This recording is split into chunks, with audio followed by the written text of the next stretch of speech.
जी, मैं एक पुलिस अधिकारी के रूप में कार्यरत हूँ। वर्तमान में जीवन में समय की कशमकश ग्रस्त जीवन और अपने काम के बीच में चलती रहती है। ऐसी स्थिति में विचार आता है कि भक्ति करने के लिए उचित समय नहीं। भक्ति के लिए समय नहीं चाहिए।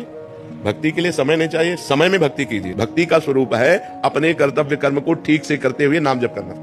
वो चाहे किसानी हो, चाहे व्यापार हो, चाहे कोई पद हो या कोई भी हो, वो अपना कर्तव्य कर्म ठीक से करे और नाम जप करे। तो अलग से अगरबत्ती ना भी लगाए तो उसकी पूजा हो रही। अब अगरबत्ती ढेर सारी लगा दी और बेईमानी करके ला रहे हो तो ठाकुर जी को अगरबत्ती से थोड़ी प्रसन्न हो जाएंगे। ठाकुर जी घी दूध से थोड़ी प्रसन्न हो जाएंगे। ठाकुर जी तो सच्चे आचरण से प्रसन्न होते हैं। तुम्हारे अच्छे आचरण है।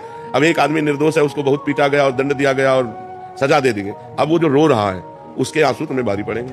दुखिया को न सताइए, दुखिया देगा रोए, और जब दुखिया के मुखिया सुने तब तेरी गति का हो। उसके आंसू जो है वो तुम्हारे परिवार वालों को, तुम्हारे को वो ऐसे फंसाएंगे, ऐसे क्लेश देंगे कि जीवन भर रोना पड़ेगा। इसलिए बहुत धर्म से चले।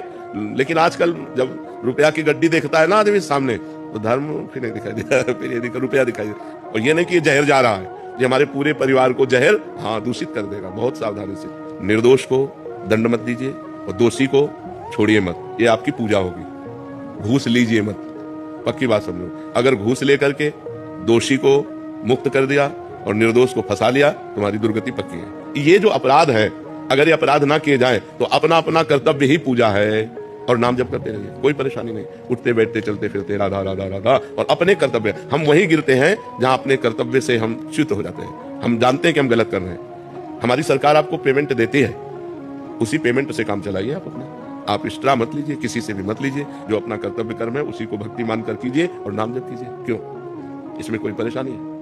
बस अपने कर्तव्य का पालन कीजिए।